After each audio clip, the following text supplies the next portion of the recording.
નમસ્કાર, કેડી ન્યૂઝમાં આપનું સ્વાગત છે।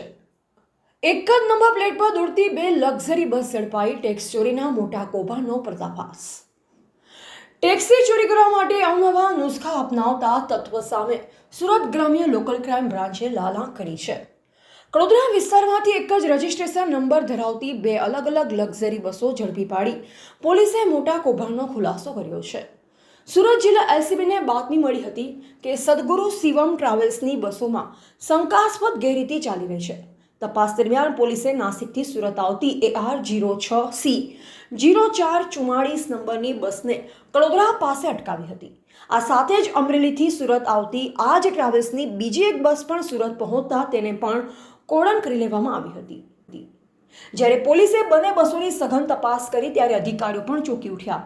તપાસમાં જાણવા મળ્યું કે બંને બસોના રજિસ્ટ્રેશન નંબર પ્લેટ એક સમાન હતા। ચોંકાવનારી વાત એ છે કે બંને બસોના ચેસિસ નંબર અને એન્જિન નંબર પણ એક જ હતા। એક બસમાં ચેસિસ નંબર સાથે છેડછાડ કરવામાં આવી હોવાનું પ્રાથમિક તપાસમાં બહાર આવ્યું છે।